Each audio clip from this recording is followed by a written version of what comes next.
Hello everyone, welcome to Academic Atlas. I am Jaya Prakash. तो आज हम आपके सामने लेकर आए हैं बाल राम कथा का अध्याय 11। इससे पहले हमने पढ़ा था हनुमान जी लंका हुआए हैं और वहाँ का सारा विवरण उन्होंने आकर राम जी को सुना दिया है।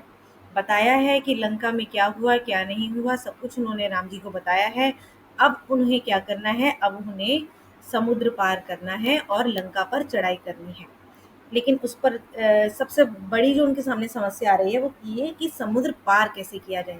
इतना बड़ा समुद्र है, उसको इतना गहरा समुद्र है, उसको पार कैसे किया जाए।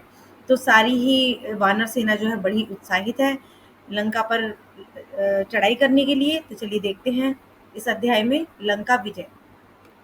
लंका कूच की तैयारियां रात भर चलती रही। सभी तत्पर, सभी उद्धत। सुबह कूच से पहले सुग्रीव ने वानरों को संबोधित किया। युद्ध के बारे में कहा, युद्ध भयानक होगा। इसमें केवल वही सैनिक जाएंगे जो शारीरिक और मानसिक रूप से स्वस्थ हों। जो दुर्बल हैं यही रुक जाएं। वानर सेना को युद्ध के नियम बताए गए, रक्षा और आक्रमण के तरीके। मतलब कि अब क्या था कि सब लोग चढ़ाई की तैयारियां करने लगे, लंका पर कूच करने की तैयारियां करते रहे। और ये जो तैयारियां थी ये रात भर चलती रही, पूरी रात सबने लंका पर चढ़ाई की तैयारियां शुरू कर दी। ठीक है जी। तो अब सभी तैयारी करने के लिए बहुत ज़्यादा उत्साहित थे, मतलब कूच करने के लिए उत्साहित थे। सबको था कि किसी तरह से माता सीता को बचा कर लाया जाए। तो सुबह जाने से पहले सुग्रीव ने वानरों को बुलाया, उन सब से बात की, युद्ध के बारे में उन्हें समझाया कि ये जो युद्ध है ना ये बहुत ही भयानक होगा, बड़ा ही कठिन होगा। और इसमें केवल वही सैनिक जाएंगे, वही वानर सेना जाएगी जो शारीरिक रूप से भी स्वस्थ हो और मानसिक रूप से भी स्वस्थ हो। और जो दुर्बल हैं, जो कमजोर है, वो नहीं जाएंगे युद्ध करने के लिए। तो वानर सेना को युद्ध के नियम बताए गए कि भाई युद्ध में क्या क्या नियम है, और रक्षा और आक्रमण करने के तरीके भी उन्हें बताए गए कि इस तरह से हमें उनके ऊपर आक्रमण करना है और किस तरह से अपनी रक्षा करनी है। ठीक है। तो सेना किष्किंधा से दहाड़ती गरजती किलकारियां भरती रवाना हुई। अब सेना जो थी उनकी वानर सेना जो है वो किष्किंधा से चल पड़ी। दहाड़ती गरजती चिल्लाती हुई दौड़ती हुई वो लंका पर कूच करने के लिए चल पड़ी, रवाना हुई मतलब चल पड़ी वहां से। राम लक्ष्मण और सुग्रीव की जय जयकार से आकाश गूंज उठा। अब राम और लक्ष्मण की जय जयकार होने लगी, सुग्रीव की भी जय जयकार होने लगी, और उससे पूरे आकाश में जो है उनकी गूंज आ गई। लाखों वानर थे, मतलब बहुत बड़ी वानर सेना थी, लाखों थे उसमें वानर। चारों ओर कोलाहल। अब जब इतने सारे वानर थे, क्योंकि वो कूदते फांदते और शोर मचाते हुए जा रहे थे, तो बहुत ज्यादा शोर भी हो रहा था, कोलाहल भी था। कोलाहल का मतलब होता है शोर। ठीक है। वे पेड़ों और पहाड़ों को रौंदते चले जा रहे थे। अब जब वो चढ़ाई कर रहे थे लंका पर, तो उस समय रास्ते में जो भी पेड़ पहाड़ जो भी आ रहे थे, तो इतने सारे वानर थे, वो उनको रौंदते हुए, रौंदते मतलब अपने पैरों के नीचे दबाते हुए आगे बढ़े जा रहे थे। इसका नेतृत्व नल कर रहे थे, सुग्रीव के सेनापति। अब सुग्रीव के जो सेनापति थे नल, वो इसका नेतृत्व कर रहे थे, मतलब देख रेख कर रहे थे पूरी सेना की। जामवंत और हनुमान सबसे पीछे थे। यह सेना की रणनीति का हिस्सा था, मतलब उन्होंने जो रणनीति बनाई थी कि किस तरह से हमें आक्रमण करना है, तो ये उनका एक हिस्सा था कि जामवंत और हनुमान जो है वो सबसे पीछे चलेंगे। दिन रात चलकर सेना ने महेंद्र पर्वत पर डेरा डाला। अब दिन रात वो चलते रहे चलते रहे चलते रहे, उसके बाद उन्होंने महेंद्र पर्वत पर अपना डेरा डाला, मतलब कि वो वहां पर रुके। वही पर्वत जहां से हनुमान ने छलांग लगाई थी। तो ये महेंद्र पर्वत कौन सा पर्वत था? ये वो पर्वत था जब हनुमान जी जो है लंका पर गए थे, तो उन्होंने इस पर्वत के शिखर से ही छलांग लगाई थी। ठीक है। समुद्र निकट ही था। पर्वत पर सेना का ध्वज लगाया गया। जो ये पर्वत था, महेंद्र पर्वत जो था, इसके शिखर पर यानी सबसे ऊंची चोटी पर इसकी एक ध्वज लगाया गया।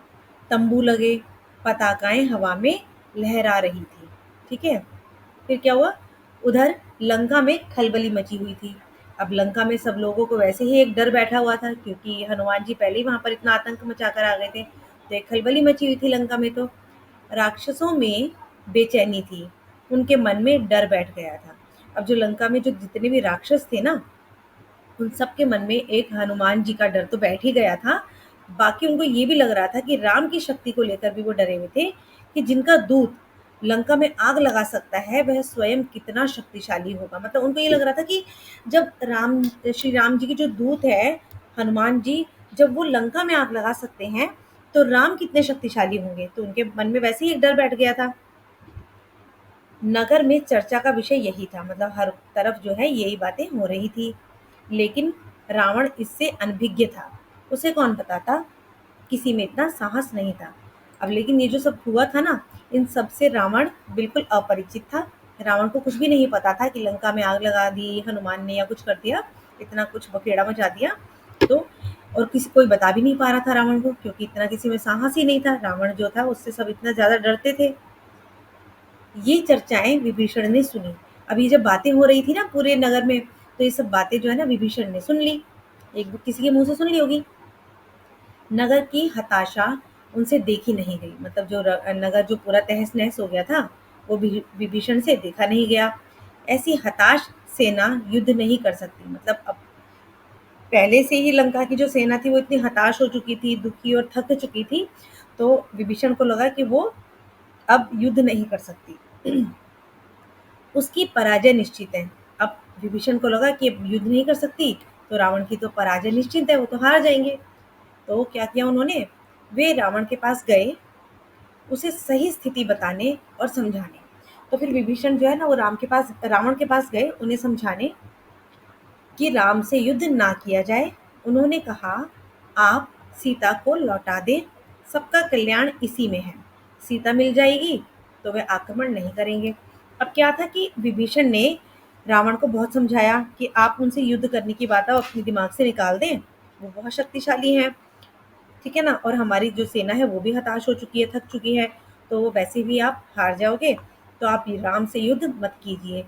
विभीषण ने रावण को समझाया कि आप सीता माता को लौटा दो, अगर सीता माता उन्हें मिल जाएगी तो फिर युद्ध करेंगे ही नहीं। और रावण ने विभीषण की बात अनसुनी कर दी। रावण तो मानने वाले थे नहीं, उन्होंने विभीषण की बात को अनसुना कर दिया, ध्यान नहीं दिया, उन्हें अपने कक्ष से निकाल दिया। एक तो विभीषण की बात सुनी ही नहीं, अनसुनी की, और उन्हें अपने कक्ष से भी बाहर निकाल दिया।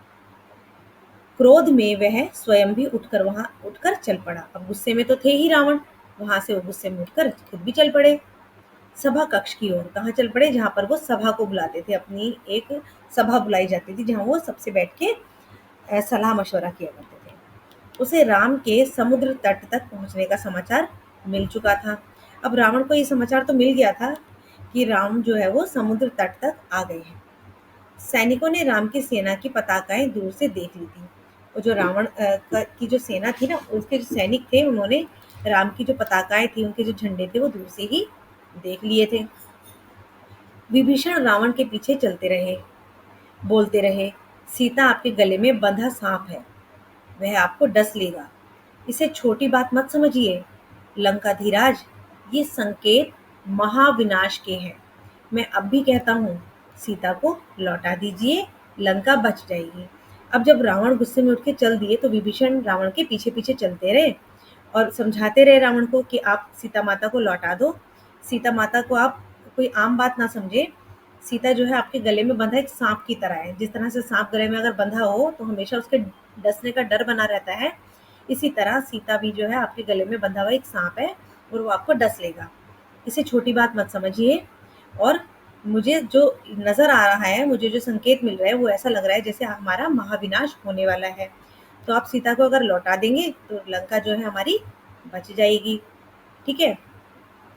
तुम मेरे भाई नहीं शत्रु हो, मेरे शत्रु के शुभचिंतक हो। रावण का क्रोध भड़क उठा, निकल जाओ यहाँ से, मुझे तुम्हारा साथ नहीं चाहिए।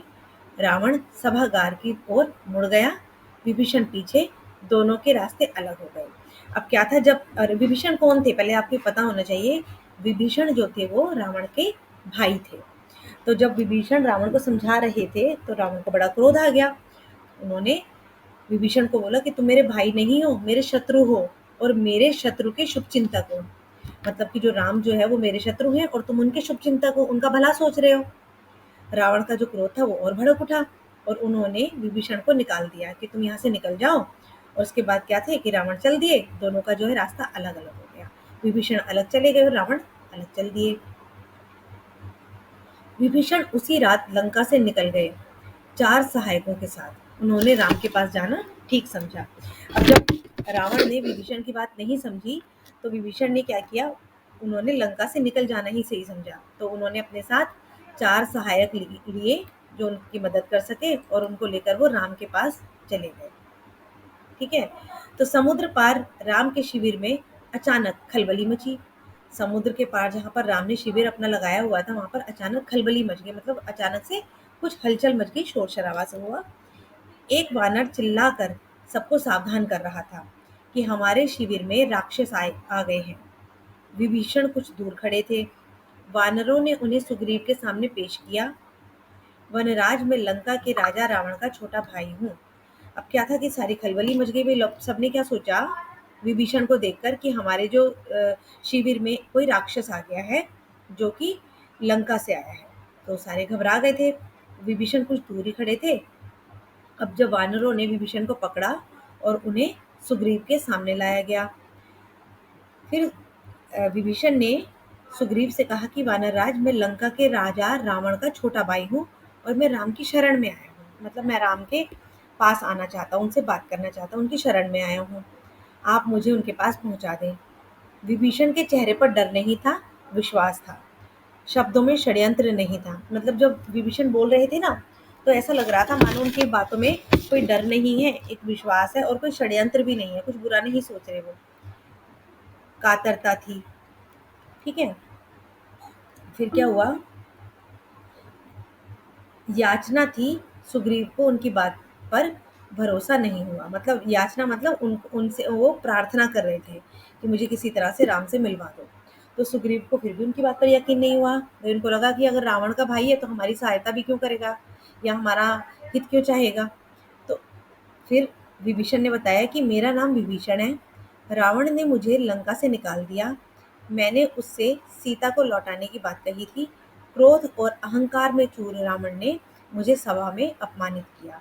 मैं प्राण बचाकर आया हूँ। एक बार राम से मिलवा दे, मैं उनसे कुछ कहना चाहता हूँ।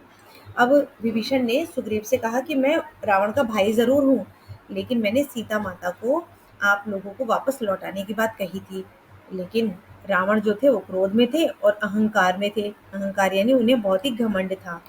तो उस तरह उन्होंने मुझे पूरी सभा में अपमानित किया। मैं अब प्राण बचाकर वहां से आया हूँ, मुझे एक बार सिर्फ राम से मिलवा दो, ऐसा विभीषण ने कहा सुग्रीव से। ठीक है।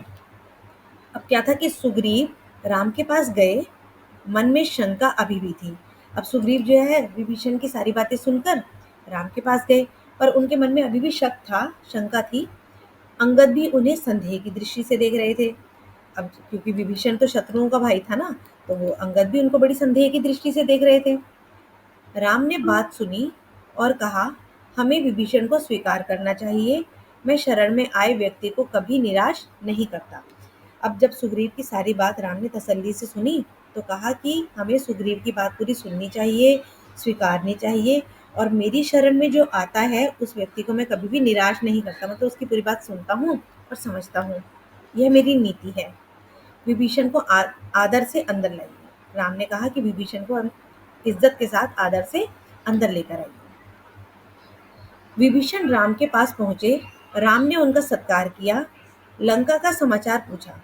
अब विभीषण जब राम के पास आए ना तो राम ने उनका सत्कार किया, मतलब उनको रिस्पेक्ट दी और लंका का समाचार पूछा कि लंका में क्या क्या हो रहा है, वहाँ क्या हाल है, सब कुछ उन्होंने पूछा।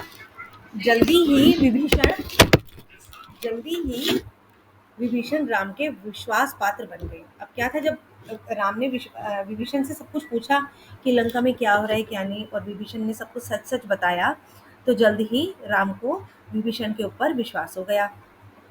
उन्होंने लंका की बहुत सी जानकारी राम को दी। विभीषण क्योंकि भाई उनके भाई थे तो उनको सब कुछ पता था लंका के बारे में। तो विभीषण ने रावण के बारे में, लंका की बहुत सारी जानकारियां जो है राम को बताई।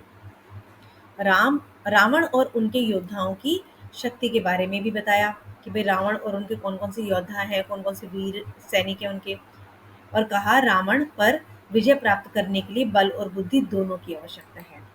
और विभीषण ने क्या बताया कि अगर रावण के ऊपर आपको विजय प्राप्त करनी है, रावण को अगर हराना है, तो उसके लिए आपको बल और बुद्धि यानी आपको समझदारी से भी काम लेना होगा और आपको बल की भी आवश्यकता है। विभीषण, तुम चिंता मत करो, राक्षस मारे जाएंगे। अब राम ने कहा कि विभीषण तुम ना चिंता मत करो, राक्षस जितने भी हैं लंका में वो मारे जाएंगे। लंका की राजगद्दी तुम्हारी होगी, भविष्य तुम्हारा है। राम ने ऐसा ना विभीषण को समझाया कि अब आप चिंता मत करिए, अब जो राजगद्दी होगी लंका की वो तुम्हारी होगी, तुम वहां पर भविष्य में राज करोगे और सारे राक्षस अब मारे जाएंगे। राम की सेना के सामने एक बड़ी चुनौती थी, समुद्र। अब राम की जो सेना थी, वानर सेना थी, उनको समुद्र पार करना था, उनके लिए बहुत बड़ी चुनौती थी कि इतना गहरा, इतना बड़ा समुद्र कैसे पार किया जाए, उसे कैसे पार करना है। तो राम ने समुद्र से विनती की, 3 दिन बैठे रहे कि समुद्र हमें रास्ता दे दें। वह नहीं माना, तो राम को क्रोध आ गया। जब समुद्र ने राम की बात नहीं सुनी, उनको रास्ता नहीं दिया, तो राम को क्रोध आ गया। राम का क्रोध देखते हुए समुद्र ने उन्हें सलाह दी। अब समुद्र ने उन्हें बताया, सलाह दी कि आपकी सेना में नल नाम का एक वानर है, वह पुल बना सकता है, उससे वानर सेना पार उतर जाएगी। अब क्या था कि जब राम को क्रोध आ गया तो समुद्र ने अपनी सलाह राम को दी कि आपकी पूरी सेना में एक वानर है जिसका नाम है नल, और उसको पुल बनाना आता है, वो समुद्र के ऊपर पुल बना सकता है। अगर उसने पुल बना दिया तो पूरी वानर सेना जो है वो समुद्र पार कर लेगी आसानी से। नल ने अगले ही दिन काम प्रारंभ कर दिया, पुल बनने लगा। वानर कंकड़ पत्थर शिलाएं लाते रहे, नल पुल बनाते रहे। 5 दिन में पुल तैयार हो गया। अब क्या था कि पत्थरों से, कंकड़ों से और बड़ी बड़ी शिलाओं से समुद्र के अंदर एक पुल बनाया गया। 5 दिन लगे पुल को बनने में, 5 दिन लगे और 5 दिन में ही वो पुल तैयार हो गया। समुद्र को 2 टुकड़ों में बांटता हुआ, उसका घमंड चूर करता हुआ सबसे पहले विभीषण पुल से उस पार गए। अब जैसे समुद्र को 2 टुकड़ों में बांटा, मतलब बीच में पुल बना दिया, तो समुद्र 2 टुकड़ों में बट गया, ठीक है ना। तो सबसे पहले जो था समुद्र को जो पार किया वो विभीषण ने किया। विभीषण उस पुल के ऊपर से गए, पीछे पीछे वानर सेना। सेना का अगला शिविर दूसरे तट पर बना। अब भाई उन्होंने जब पूरा समुद्र पार कर लिया तो अब उन्हें वहां जाकर भी एक शिविर बनाना पड़ा, अपना एक तंबू बनाना पड़ा जहाँ पर उन्हें रुकना था। तो वो समुद्र का दूसरा तट था जहाँ पर उन्होंने अपना टेंट लगाया, अपना शिविर बनाया, ठीक है। असंभव, रावण क्रोध से चीख उठा। अब रावण को जब पता लगा कि राम की सेना ने, एक वानर सेना ने पूरा समुद्र पार कर लिया है, तो रावण को बड़ा क्रोध आ गया और वो क्रोध में जोर से चीखा कि असंभव, ये नहीं हो सकता, समुद्र पर पुल कैसे बन सकता है। इस समाचार से रावण को विस्मय हुआ, मतलब विस्मय मतलब बड़ी ही हैरानी हुई कि भाई समुद्र के ऊपर पुल कैसे बन सकता है। भय भी, मतलब भय यानी डर भी गए थोड़ा सा, वो रावण थोड़ा सा डर भी गया। लेकिन उसने जो मन में ठान लिया था उससे डिगा नहीं। उसने आदेश दिया, सेना तैयार की जाए, युद्ध का समय आ गया है। अब क्या था कि उसने मन में जो ठान लिया था कि मैं तो युद्ध करूंगा आराम से, उससे वो तो हटे नहीं। और आदेश दिया उसने, रावण ने अपनी सेना को आदेश दिया कि युद्ध का समय आ गया और तैयारी की जाए। अब दोनों सेनाएं युद्ध के एक ही ओर थी। अब दोनों ही एक ही तरफ आ गए थे ना, समुद्र के दूसरे तट पर थे। उनका आमना सामना होना शेष था, मतलब बस अब क्या रह गया था कि राम की सेना और रावण की सेना एक दूसरे के सामने आ जाए। समुद्र तो पार कर ही लिया था, आक्रमण की तैयारी थी। रणनीति बन रणनीति बन चुकी थी कि भाई किस तरह से आक्रमण करना है, कहाँ से शुरुआत करनी है, ये पूरी ना स्कीम बन चुकी थी उनकी। पहले आक्रमण की योजनाओं को अंतिम रूप दिया जा रहा था, मतलब आक्रमण जो उन्होंने रणनीति बनाई थी उसको लास्ट उसका देखना था कि अब किस तरह से हमारा युद्ध किया जाएगा, अंतिम रूप उसका दिया जा रहा था।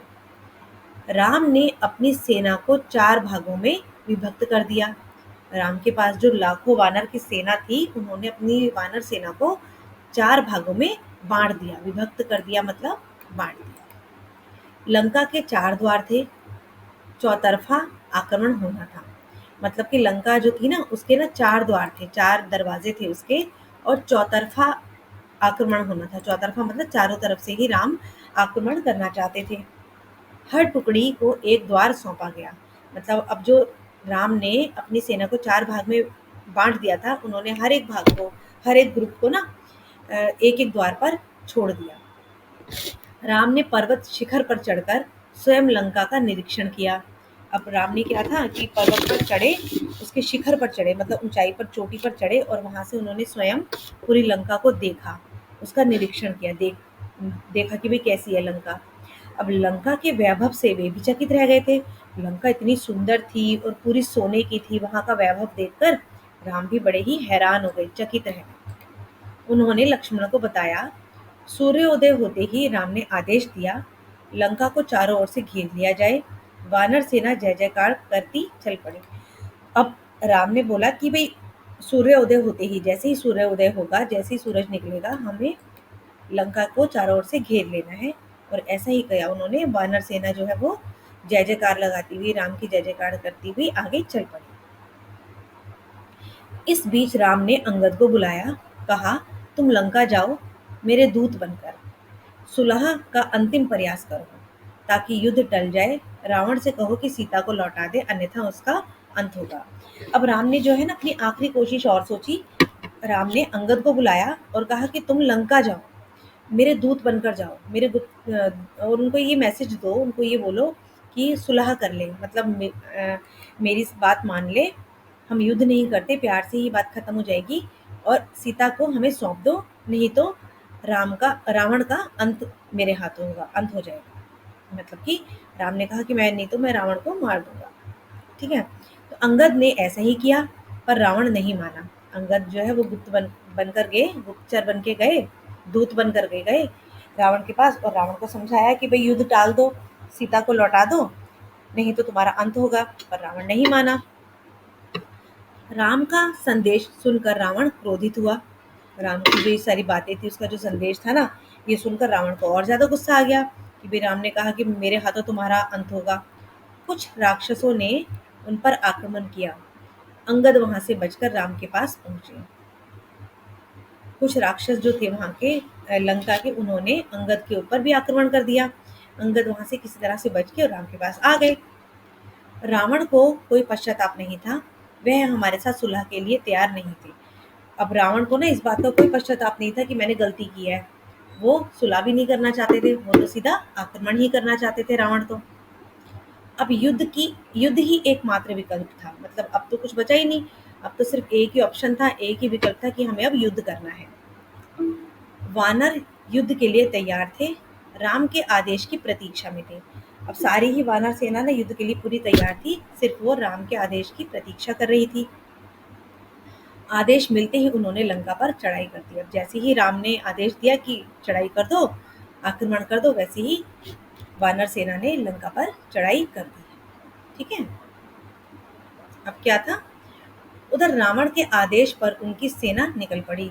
जैसे ही रावण की सेना को आदेश मिला, तो रावण की भी सेना निकल पड़ी। राक्षस उतावले थे, चित्कार कर रहे थे, चित्कार मतलब चीख रहे थे, चिल्ला रहे थे। रावण के जयघोष से लगा कि आसमान फट जाएगा, मतलब वो इतनी जोर जोर से चित्कार रहे थे, रावण की जय जयकार कर रहे थे, ऐसा लग रहा था कि इस जय जयकार से ना आसमान पूरा फट जाएगा। वे दौड़े और वानर सेना पर टूट पड़े। अब जो पूरी राक्षस सेना थी, रावण की जो सेना थी, वो ऐसे दौड़कर आए और वानर सेना पर टूट पड़े, मतलब उन्होंने आक्रमण बोल दिया। भयानक युद्ध हुआ, हर ओर दहला देने वाला शोर, मतलब इतना शोर था कि दिल दहल जाए। हाथियों की चिंगाड़, घोड़ों की हिनहिनाहट, रथों की सरसराहट, मतलब बहुत ही ज्यादा शोर हो रहा था, कोलाहल। रथ हवा से बातें कर रहे थे। रथ मतलब इतनी तेज दौड़ रहे थे, हवा से बातें करना मतलब इतनी जोर, जल्दी जल्दी, तेज तेज रथ का दौड़ना, घोड़े का दौड़ना। तलवारें खिंच गई, मतलब सभी ने अपनी अपनी तलवारें जो है निकाल ली। बाणों से आसमान भर गया, मतलब अब इतनी जोरों से बाणों की वर्षा होने लगी, इधर दोनों तरफ से बाण छूटने लगे। भाले उड़ रहे थे, मतलब युद्ध हो रहा था भाई, सब भाले भी फेंक रहे थे। दोनों ओर से कई वीर मारे गए। राक्षस सेना में भी बहुत से मारे गए और वानर सेना में भी बहुत से वीर मारे गए। रावण के अनेक पराक्रमी राक्षस ढेर हो गए। रावण के जो ज्यादा वीर सैनिक थे, बहुत पराक्रमी सैनिक राक्षस जो थे, वो ढेर हो गए, मतलब कि वो मर गए। धरती लाल हो गई थी। धरती लाल कैसे हो गई थी, मतलब अब सारी सेना मरती जा रही थी, कुछ वानर सेना मर रही थी, कुछ राक्षस सेना मर रही थी, तो उनके लहू से, उनके खून से जो धरती जो है वो लाल होती जा रही थी। शत विक्षत शव बिखरे थे। शत विशत मतलब इधर उधर चारों तरफ शव बिखरे हुए थे। शव मतलब जो मर चुके थे सैनिक, वो इधर उधर बिखरे पड़े थे। कराहते घायलों की ओर किसी का ध्यान नहीं था। अब कुछ तो मर गए थे और कुछ घायल भी हो गए थे। जो कराह रहे थे, दर्द से आवाजें निकाल रहे थे, उनकी तरफ किसी का ध्यान ही नहीं जा रहा था। शाम होने को थी। मेघनाथ ने राक्षस सेना को पीछे हटते देखा। अब जैसे जैसे शाम होने लगी, मेघनाथ ने क्या देखा कि राक्षस सेना जो है वो पीछे हटती जा रही है, वापस जा रही है। उसने अपने सैनिकों को ललकारा, आगे बढ़ो। मेघनाथ ने फिर से जोर से आवाज लगाई कि पीछे मत हटो, आगे बढ़ो। हम विजय के करीब हैं, कि अब हम जीतने वाले हैं। मेघनाथ ने सेना का नेतृत्व संभाल लिया। अब क्या था कि रावण की जो सेना थी, उसकी देखरेख मेघनाथ ने अपने हाथों में ले ली। राक्षस उत्साह से आगे बढ़े। बहुत ही उत्साहित थे वो राक्षस, वो आगे बढ़े, अब वो पीछे नहीं हटे। मेघनाथ की दृष्टि राम और लक्ष्मण पर थी। अब मेघनाथ ने सोचा कि सबसे पहले राम और लक्ष्मण को ही मारा जाए। मेघनाथ की जो दृष्टि थी, नजरें जो थी, वो राम और लक्ष्मण पर थी। वह छिपकर युद्ध करता था।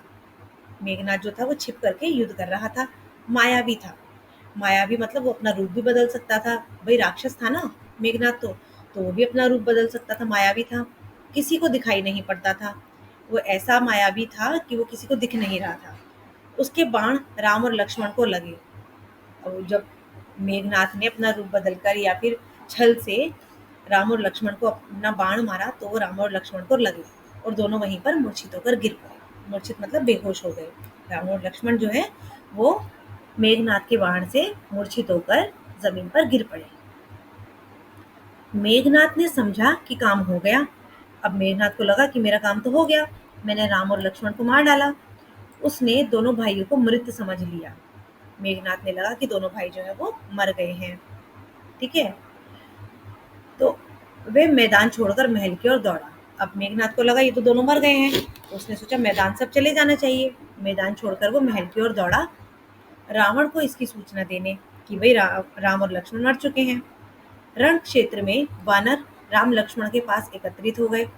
जहाँ पर युद्ध हो रहा था, उस जगह पर राम और लक्ष्मण के पास सारी वानर सेना आ गई, इकट्ठी हो गई, एकत्रित हो गई। वे चिंतित थे। सारी ही वानर सेना जो थी बहुत ही चिंतित थी, अशुभ की आशंका से। मतलब उनको लग रहा था कि अब तो भाई अशुभ हो गया, कुछ गड़बड़ होने वाली है, उनको ये डर बैठ गया। विभीषण ने दोनों का उपचार कराया, मतलब उनका इलाज करवाया। उनकी मूर्छा टूटी, मतलब अब वो होश में आ गए थे दोनों। वे खड़े हुए तो वानर दल हर्ष ध्वनि करने लगा, अगले दिन युद्ध के लिए तैयार। मतलब जैसे ही उन दोनों को होश आया तो पूरी वानर सेना जो है वो बहुत ही खुश हो गए, खुशी की आवाजें निकालने लगे और अगले दिन की युद्ध की तैयारी करने लगे कि अब हमें कल फिर से युद्ध करना है। रावण की सेना के महाबली एक कर मारे जा रहे थे। रावण की जो सेना थी, उसके जो जो महाबली थे, मतलब जो बहुत ही बलशाली थे राक्षस, वो एक एक करके मारे जा रहे थे। ध्रुमाक्ष मारा गया। ध्रुम्राक्ष जो था वो भी एक बहुत वीर इसका रावण का जो राक्षस था वो भी मारा गया। व्रजदृष्ट धरती पर गिर पड़ा। वो भी बहुत ही इनका वीर सैनिक था, वो भी धरती पर गिर पड़ा। अकम्पन कुचलकर मर गया। अकम्पन भी उनका बहुत ही वीर राक्षस था, वो भी मर गया। तो जितने भी महाबली राक्षस थे रावण के, वो धीरे धीरे मरते जा रहे थे। प्रहस्त को नील ने ध्वस्त कर दिया। प्रहस्त भी एक राक्षस था जो बहुत ही वीर था, उसको नील ने मार डाला। रावण को इसकी सूचनाएं मिलती रही, वह घबरा गया। अब जैसे रावण को पता चला कि मेरे जितने भी बलशाली राक्षस थे वो तो मर गए, तो रावण तो घबरा गया इस बात से। वह हड़बड़ा कर उठा और स्वयं कमान संभाली। पहली मुठभेड़ में वह लक्ष्मण पर भारी पड़ा। अब रावण ने जो है पूरी युद्ध की जो कमान थी वो अपने हाथ में ले ली। अब जैसे ही रावण आया, वो लक्ष्मण पर बहुत भारी पड़ गया, लेकिन राम के बाणों ने उसका मुकुट धरती पर गिरा दिया और वह लज्जित होकर लौटा। अब क्योंकि लक्ष्मण पर तो वो भारी पड़ गया रावण, लेकिन राम का एक ही बाण जो था, जैसे ही रावण के मुकुट पर लगा, तो रावण का जो मुकुट था वो धरती पर गिर गया और वो बहुत ही लज्जित हो गया। मतलब उसको बहुत ही इंसल्ट फील हुई और वो वापस अपने लंका लौट गया। अब तक रावण को राम की शक्ति का कुछ अनुमान हो गया था। अब भाई जिस राम ने एक ही बाण से रावण का मुकुट उतार दिया हो, तो रावण को पता चल गया कि भाई राम के अंदर तो बहुत शक्ति है, वो बहुत शक्तिशाली है। उसे कोई रास्ता नहीं सूझा तो उसने कुंभकर्ण को जगाया। अब रावण को लगा कि मैं क्या करूं, तो उसने कुंभकर्ण को जगाना सही समझा। वह महाबली था। कुंभकर्ण जो था ना वो बहुत ही बलशाली था, महाबली था। पर वह 6 महीने सोता था। कुंभकर्ण दुर्ग से बाहर आया, उसे देखते ही वानर सेना में खलबली मच गई। अब राम जो कुंभकर्ण जो था ना वो 6 महीने तक सोता रहता था और 6 महीने जागता था। और वो इतना लंबा चौड़ा राक्षस था कि जैसे ही वो युद्ध के मैदान में आया, पूरी वानर सेना जो है उसमें खलबली मच गई। मतलब पूरी वानर सेना घबरा गई और इधर उधर भागने लगी। वे उसे रोकने में अक्षम थे, कोई उसे रोक ही नहीं पा रहा था। उसने हनुमान और अंगद को घायल कर दिया। कुंभकर्ण जो था ना उसने हनुमान को और अंगद को भी घायल कर दिया। लक्ष्मण यह युद्ध देख रहे थे। उन्होंने राम की ओर देखा। दोनों भाइयों ने बाणों की वर्षा कर उसे मार दिया। अब क्या था कि दोनों ने मिलकर के, राम और लक्ष्मण ने बाणों की ऐसी वर्षा की कि कुंभकर्ण भी मर गया। कुंभकर्ण रणभूमि के अंक में सो गया सदा के लिए। मतलब कि कुंभकर्ण जो है वो मर गया। रावण निराश हो गया। अब रावण को लगा कि भाई मेरे तो सभी बलशाली राक्षस, मेरे भाई सब मरते जा रहे हैं। कुंभकर्ण पर उसको गर्व था। वह उसे अपना दाहिना हाथ मानता था। उसे लगा कि अब लंका में वीर नहीं है। वह अनाथ हो गई। मेघनाथ ने रावण को सहारा दिया। मेरे रहते आप क्यों चिंता करते हैं? मुझे युद्ध की अनुमति दें, मैं दोनों भाइयों को मारकर आपके चरणों में रख दूंगा। अब क्या था कि जब कुंभकर्ण मारा गया तो रावण जो है वो बहुत ही निराश हो गया। उसको लगा कि क्योंकि उसको, रावण को जो है कुंभकर्ण पर बहुत ज्यादा गर्व था। वो उसे अपना दाहिना हाथ मानते थे। तो उन्हें लगा कि अब तो भाई पूरी लंका में कोई वीर ही नहीं बचा, लंका मेरी अनाथ हो गई है। पर मेघनाथ ने रावण को थोड़ा समझाया, सहारा दिया कि मेरे रहते आप ना चिंता मत करो, मैं राम और लक्ष्मण को मारकर आपके चरणों में रख दूंगा। मेघनाथ और लक्ष्मण का भीषण युद्ध हुआ। अब मेघनाथ और लक्ष्मण जो है दोनों में युद्ध हो गया और वो भी बहुत ही भीषण। मेघनाथ पराक्रमी था। उसने एक बार इंद्र को परास्त किया था। मतलब मेघनाथ इतना पराक्रमी था कि उसने एक बार इंद्र देवता को भी हराया था और इंद्रजीत कहलाया था। इंद्रजीत का मतलब होता है जिसने इंद्र पर विजय पा ली हो। तो मेघनाथ ने क्योंकि इंद्र को हराया था तो उसे इंद्रजीत भी कहा जाता था। उसके बाणों ने कई प्रमुख वानरों को घायल कर दिया था। मेघनाथ को रोक पाना वानर सेना के बूते की बात नहीं थी। अब मेघनाथ इतना बलशाली था, इतना पराक्रमी था कि मेघनाथ को रोक पाना वानर सेना के बस में नहीं था। वह चक्रवात की तरह आगे बढ़ता गया। चक्रवात पता है क्या होता है? जैसे बहुत तेज जो आंधी चलती है ना तो ऐसे गोल गोल गोल गोल घूमकर आगे बढ़ती चली जाती है कि उसको कोई रोक नहीं पाता। तो इसी तरह से मेघनाथ जो था वो चक्रवात की तरह आगे बढ़ता जा रहा था। जो भी पास आता वो ध्वस्त हो जाता। मतलब जो भी मेघनाथ के पास आता वही मारा जाता। वानर सेना मेघनाथ की गति और शक्ति से चकित थे। पूरी वानर सेना जो थी बड़ी हैरान थी कि मेघनाथ की शक्ति तो अपार है। चमत्कृत मतलब वो बहुत ही हैरान थी कि वो तो चमत्कारी है। उनके मन में निराशा बैठती जा रही थी। अब लगा वानर वानर सेना को ऐसा लगा कि भाई अब हम कुछ नहीं कर सकते। वो निराश होने लगे कि मेघनाथ को हम हरा नहीं सकते। तब लक्ष्मण ने उसे चुनौती दी। अब लक्ष्मण ने जो है मेघनाथ को ललकारा। दोनों का निशाना अचूक था। लक्ष्मण का भी निशाना अचूक था और मेघनाथ का भी निशाना अचूक था। बाण हवा में टकराते और नष्ट हो जाते। अचानक लक्ष्मण का एक बाण उसे लगा। किसे लगा? मेघनाथ को लगा। अचानक से लक्ष्मण का एक बाण मेघनाथ को लगा और वह घायल हो गया, झुक गया। जैसे वो घायल हुआ, झुका, लक्ष्मण ने ताबड़तोड़ बाणों की बरसात कर दी। अब क्या था कि जैसे ही लक्ष्मण और मेघनाथ का युद्ध आपस में हुआ तो लक्ष्मण का एक बाण जो है वो मेघनाथ को लगा और मेघनाथ जो है नीचे झुका। जैसे ही मेघनाथ झुका, रावण लक्ष्मण ने ताबड़तोड़ मतलब बड़ी ही जल्दबाजी से बाणों की बरसात कर दी, बाण पे बाण छोड़ दिए। अब संभलने का तो मौका ही नहीं मिला ना मेघनाथ को। आगे बढ़ना कठिन था। मेघनाथ पीछे मुड़ा, महल की ओर भागा। अब उसे लगा कि भैया मैं कुछ नहीं कर सकता, मेरे हाथ में नहीं है अब। लक्ष्मण ने कुछ दूर तक उसका पीछा किया, फिर रुक गए। मेघनाथ महल में घुस गया। मतलब अभी भी मेघनाथ जो है वो बच गया, वो महल में घुस गया था। लक्ष्मण को महल की संरचना नहीं पता थी। अब लक्ष्मण को तो महल के बारे में कुछ नहीं पता था कि कहाँ से रास्ता है, कहाँ से नहीं है। रास्ता भी नहीं मालूम था कोई भी। पर विभीषण को सब पता था क्योंकि वो रावण का भाई था। तो विभीषण लक्ष्मण की दुविधा समझ गए। वो समझ गए थे कि लक्ष्मण को क्या प्रॉब्लम हो रही है, क्या परेशानी हो रही है। तो उन्होंने एक गुप्त मार्ग दिखाया। शेष काम आसान था, मेघनाथ महल में ही मारा गया। अब क्या था, विभीषण ने ना बड़ा साथ दिया। विभीषण ने लक्ष्मण को एक गुप्त मार्ग दिखाया।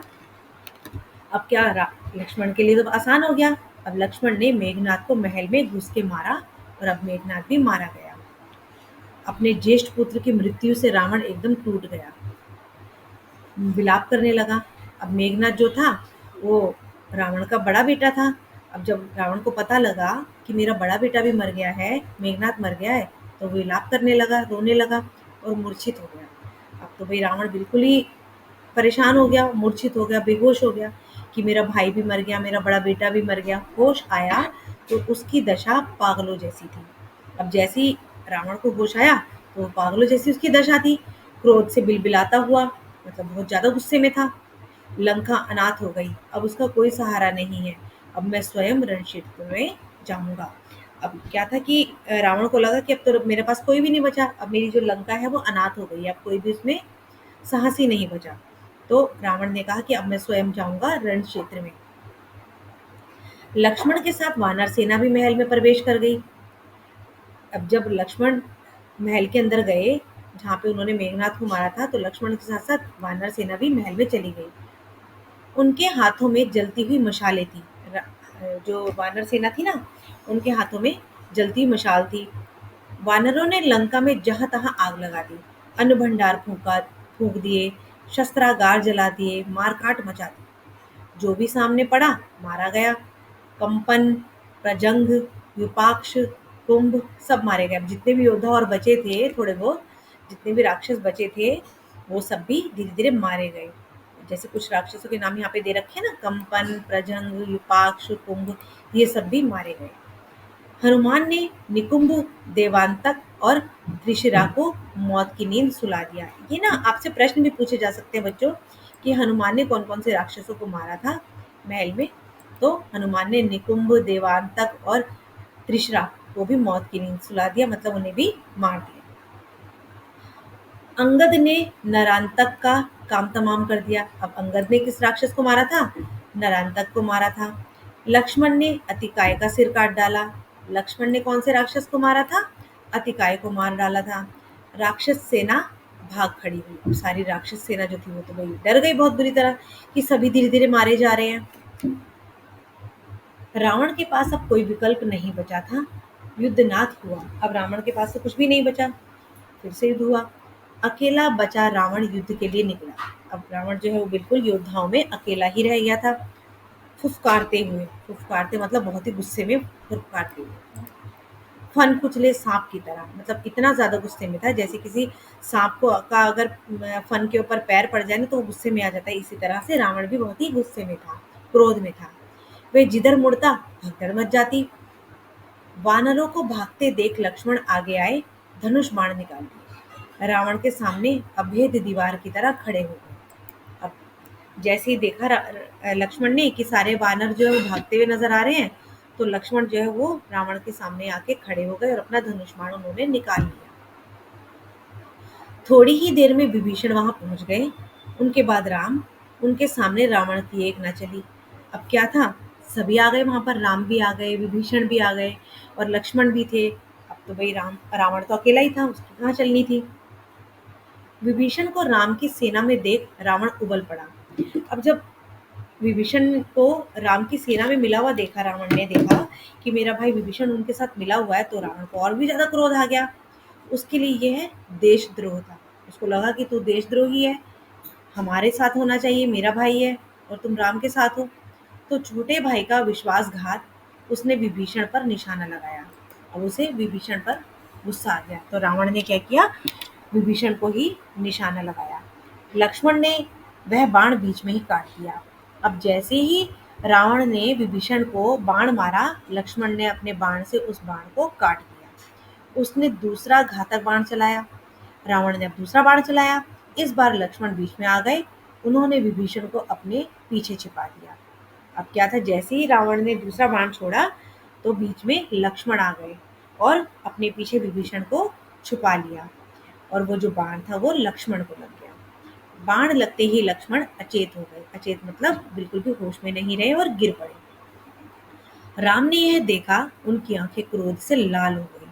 अब राम को बहुत ही क्रोध आ गया कि उनके भाई लक्ष्मण को बाण लग गया है, और उनकी आंखें जो है क्रोध से लाल हो गई। ऐसा लगा मानो आग बरसने लगी, इतनी लाल हो गई। उन्होंने लक्ष्मण को सुग्रीव की निगरानी में छोड़ा और रावण को चुनौती दी। अब राम ने क्या किया कि लक्ष्मण को तो सुग्रीव के पास छोड़ा कि आप सुग्रीव, आप लक्ष्मण को देखिए, और रावण को चुनौती दी। कहा, रावण, काल तुझे मेरे सामने ले आया है। आज अन्याय पर न्याय की विजय होगी और तेरा अंत निश्चित है। अब रावण के ऊपर जो है, राम को बहुत ज्यादा क्रोध आ गया, और राम ने कहा कि आज तुझे मेरे पास तेरा काल लेकर आया है, तेरा विनाश लेकर आया है, और आज तेरा अंत मेरे ही हाथों होगा।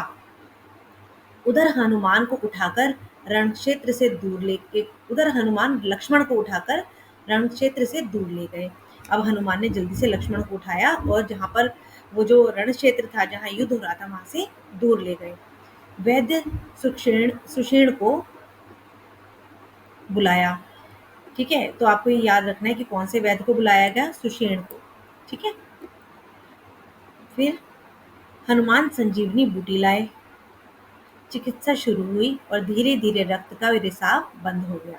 अब क्या था कि लक्ष्मण का जो इलाज करने के लिए संजीवनी बूटी हनुमान जी लेकर आए, और उनका जो चिकित्सा थी, उनका जो इलाज था वो शुरू हुआ, और धीरे धीरे रक्त बंद हो गया। रक्त जो निकल रहा था लक्ष्मण जी को, रिसाव जो था वो बंद हो गया, घाव भर गया। संजीवनी बूटी का प्रभाव चमत्कारी था। सुग्रीव ने लक्ष्मण के स्वस्थ होने की सूचना राम तक पहुंचाई। अब सुग्रीव ने लक्ष्मण की जो स्वस्थ होने की सूचना थी वो राम को बताई कि अब लक्ष्मण जो है वो ठीक है, खतरे से दूर है। वह सिंह की भांति रावण पर टूट पड़े। सिंह मतलब एक शेर की तरह रावण पर टूट पड़े। राम रावण युद्ध भयानक था। अब राम और रावण का युद्ध शुरू हो गया, और ये बहुत ही भयानक युद्ध था। शास्त्रों की गति से कंपा देने वाली ध्वनियां निकल रही थी। अब दोनों का युद्ध ऐसा भयंकर था कि ऐसी ध्वनियां निकल रही थी कि शास्त्र भी कांप जाए। हवा थम गई थी। सूरज बादलों के पीछे छिप गया था। ऐसा लग रहा था जैसे मानो सभी डर गए हों। शास्त्रों की चमक बिजली की तरह कौंध रही थी। गड़गड़ाहट थी, थर्रा देने वाली, मतलब इतना भयंकर था कि गड़गड़ाहट जो हो रही थी बहुत ही थर्रा देने वाली थी, डरा देने वाली थी। दोनों योद्धा अपनी पूरी शक्ति से लड़ रहे थे। अब दोनों ही योद्धा थे, राम भी बहुत शक्तिशाली थे और रावण भी बहुत शक्तिशाली थे। कोई एक रत्ती भी पीछे खिसकने को तैयार नहीं था। दोनों ही इतने बड़े योद्धा थे कि कोई भी पीछे हटने को तैयार ही नहीं था। कुछ ही देर में लगा कि युद्ध समाप्त होने को है। दोनों पक्ष के योद्धा हाथ बांधकर खड़े हो गए। छोटे छोटे युद्ध थम गए। सबकी नजरें राम और रावण पर थी। अब जो आसपास लोग लड़ रहे थे ना, आपस में युद्ध कर रहे थे, वो रुक गए और सब रावण और राम को ही देख रहे थे। सबकी आंखें फटी रह गई, मतलब आंखें फाड़ फाड़ कर देख रहे थे। पलकें झुकना भूल गई, मतलब उनको ऐसा युद्ध उन्होंने कभी नहीं देखा था, इतना भयानक कि सब जो है बिना पलक के झपकाए उन्हें देखते रहे। उन्होंने ऐसा युद्ध पहले कभी नहीं देखा था। इतना भयंकर युद्ध कभी किसी ने नहीं देखा था। लेकिन महासंग्राम समाप्त नहीं हुआ। महासंग्राम मतलब इतना भयानक युद्ध जो है वो समाप्त नहीं हुआ। रावण का एक बाण राम को लगा और उनके रथ की ध्वजा कटकर गिर गई। अब एक बाण जो है ना रावण का, वो राम को लगा, और राम का जो रथ था उसकी ध्वजा यानी उसका जो झंडा था वो कट के नीचे गिर पड़ा। राम ने प्रहार किया, बाण रावण के मस्तक में लगा। मस्तक मतलब रावण के माथे पर लगा, और रक्त की धारा बह निकली। बहुत ही ज्यादा खून बहने लगा। बीच में युद्ध कुछ पल के लिए अब युद्ध रुक गया, क्योंकि राम का जो बाण था वो रावण के मस्तक पर लगा, उसके माथे पर लगा। रावण अपने महल चला गया, घोड़े और रथ बदलने। भाई जो भी खराब हो गई थी चीजें, रथ और घोड़े, उनको बदलने के लिए रावण अपने महल चला गया। राम को इसकी आवश्यकता नहीं पड़ी, वो नहीं गए। युद्ध फिर शुरू हुआ। अब उनके रथ एक दूसरे के सामने थे। योद्धा आंखों में आंखें डालकर देख सकते थे। घोड़ों के मुंह मिल गए थे, मतलब इतने करीब आ गए थे कि दोनों के घोड़े जो है बिल्कुल करीब थे, उनके मुंह मिल गए थे। राम के बाणों ने रावण के रथ का मुंह तोड़ दिया। राम का जो बाण था ऐसा लगा कि रावण के जो रथ का जो मुंह था, जो उसका आगे का जो हिस्सा था वो टूट गया, मुंह मोड़ दिया, मतलब पूरा का पूरा उसे मोड़ दिया। वह पराजय का संकेत था। अब जब इतना बड़ा सीन हो गया कि रावण का जो पूरा रथ है वो ही मुड़ गया, तो अब लगा कि रावण की जो पराजय है वो निश्चित है। रावण हिम्मत हारने लगा। अब जो है रावण है वो हिम्मत हारने लगा। जब तक वह रथ घुमाता, राम का एक बाण उसके पार निकल गया। मतलब जैसे ही रावण ने अपना रथ घुमाया, राम का एक बाण जो है वो रावण को लगा और आर पार हो गया, निकल गया। रथ मुड़ा, लेकिन रावण के हाथ से धनुष छूट गया। रथ तो मुड़ गया, लेकिन रावण के हाथ से उसका धनुष छूट गया और वह पृथ्वी पर गिर पड़ा, मारा गया। अब जो है रावण है वो भी मारा गया। बची हुई राक्षस सेना हड़बड़ा गई, जान बचाकर भागी। अब जब उनका राजा ही मर गया, रावण ही मर गया, तो बची हुई सेना जो वो डर गई, वो वहां से भाग गई। उनका दिशा ज्ञान शून्य हो गया, मतलब उन्हें समझ ही नहीं आ रहा था क्या करें। जिसे जिधर अवसर मिला भागा। अब जिसे जहाँ पर दिशा ज्ञान शून्य हो गया, मतलब उन्हें समझ ही नहीं आ रहा था कि हमें किस ओर जाना है। जिसको जहाँ समझ आया वो वहां भागता चला गया। कुछ राक्षस वानर सेना की ओर दौड़ पड़े, तो कुछ भागते हुए समुद्र में जा गिरे। लंका विजय अभियान पूरा हुआ। राम की जय जयकार होने लगी। कुछ समय पूर्व का रण क्षेत्र एकदम बदल गया। जो थोड़ी देर बाद पहले जो रण क्षेत्र था, जहाँ इतना युद्ध हो रहा था, वो एकदम से बदल गया। शास्त्रों के टंकार की जगह किलकारियों ने ले ली। अब जो इतनी जोर जोर से बाणों की आवाजें आ रही थी, टकराने की, टंकार की आवाजें आ रही थी, वो किलकारियों ने ले ली, क्योंकि अब जय जयकार होने लगी राम की। वानर सेना उछल कूद करने लगी। समुद्र से ठंडी हवा आ रही थी। शास्त्रों से उत्पन्न गर्मी वह अपने साथ बहा ले गई। जितनी भी गर्मी हो रही थी ना शास्त्रों से, वो सब समुद्र की ठंडी हवा बहा ले गई। कोलाहल तुमुल नाद में परिवर्तित हो गया और प्रसन्नता सर्वव्याप्त थी। मतलब जितना भी शोर था ना, वो तुमुल नाद में यानी तालियों में बदल गया। रण क्षेत्र में केवल एक व्यक्ति दुखी था, शोक से व्याकुल विलाप करता हुआ अपने भाई के मृत शरीर के पास खड़ा।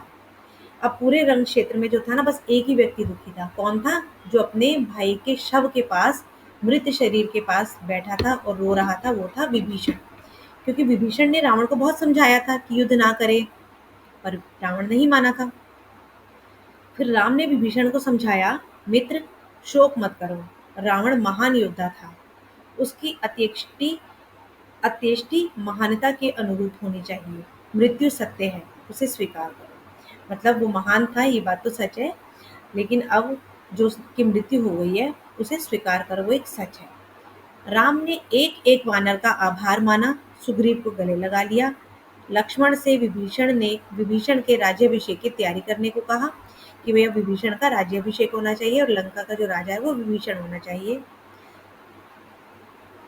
चाहते थे कि रावण की अंत्येष्टि के बाद राज तिलक हो, उसमें विलंब ना किया जाए, मतलब उसमें देरी ना किया जाए और जल्दी ही विभीषण को राजा बनाया जाए। उन्होंने हनुमान को बुलाया, अशोक वाटिका जाने का निर्देश दिया। यह संदेश आपको ही सीता तक पहुंचाना है कि उन्हें लंका विजय का समाचार दीजिए। अब था कि राम ने अशोक वाटिका में हनुमान को भेजा और बताया कि सीता तक ये संदेश पहुंचा दो। उन्हें लंका विजय का समाचार दे दो कि हमने लंका पर विजय प्राप्त कर ली है, और उनका संदेश लेकर शीघ्र आइए, कि भाई सीता माता का जो संदेश था वो भी लेकर आइए। विभीषण के अंत्येष्टि से लौटने के तक उनके राज्याभिषेक की तैयारी हो चुकी थी। लक्ष्मण राजमहल पहुंच गए थे। वानर स्वर्ण कलश में समुद्र का पानी ले आए थे। लक्ष्मण विभीषण के पास गए, उन्हें साथ लेकर राज सिंहासन तक गए। सोने का चमकता हुआ सिंहासन, रत्नों मणियों जटित समुद्र जल से उन्होंने सभासदों के सामने विभीषण का अभिषेक किया। अब विभीषण लंका के राजा थे। मतलब अब जो है विभीषण जो है उनका राज्याभिषेक हुआ, उन्हें लंका का राजा बनाया गया, सिंहासन पर बिठाया गया, पूरी तैयारी की गई, चमचमाता हुआ उन्हें मुकुट पहनाया गया, उन्हें महल में ले जाया गया और उन्हें सोने का चमचमाता हुआ सिंहासन पर बिठाया गया। मणियों से जटित उन्हें मुकुट पहनाया गया। अब जो था लंका के जो राजा थे वो थे विभीषण। ठीक है। तो इस बीच हनुमान जो थे, जब ये सब हो रहा था, तो हनुमान जो थे वो अशोक वाटिका से लौट आए, वापस आ गए और राम के पास आए। उन्होंने कहा, माता सीता लंका विजय का समाचार सुनकर प्रसन्न हुई। वे आपसे मिलने के लिए अधीर हैं। तब तक विभीषण वहीं आ गए थे। अब हनुमान को जो भेजा गया था अशोक वाटिका, तो उन्होंने कहा कि मैंने सीता माता को संदेश दे दिया है कि हमने लंका पर विजय प्राप्त कर ली है और सीता माता बहुत प्रसन्न हुई हैं और वो राम जी से यानी आपसे मिलने के लिए अधीर है। तब तक विभीषण भी आ गए थे। राम उनकी ओर मुड़े, कहा, लंकापति सीता अब भी आपकी अशोक वाटिका में है, उन्हें यहाँ लाने की व्यवस्था की जाए। मतलब आप अशोक वाटिका से सीता माता को लेकर आइए।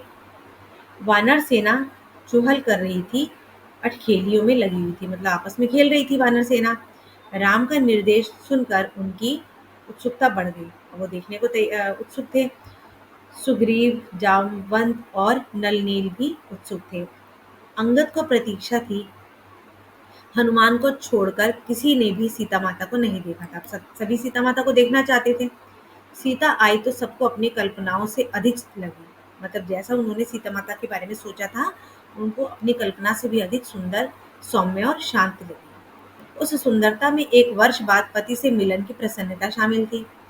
कष्ट इतिहास हो गया, मतलब ये जो कष्ट झेला था वो एक इतिहास हो गया। तो ये था बच्चों हमारा बाल राम कथा का 11 अध्याय, जहाँ पर उन्होंने लंका पर विजय प्राप्त की, जहाँ पर सीता माता को अशोक वाटिका से वापस लाया गया और राम से उनका मिलन हुआ। अगर आपको ये वीडियो पसंद आई हो तो लाइक कीजिएगा, सब्सक्राइब कीजिएगा और अपने फ्रेंड्स के साथ शेयर कीजिएगा। Thank you.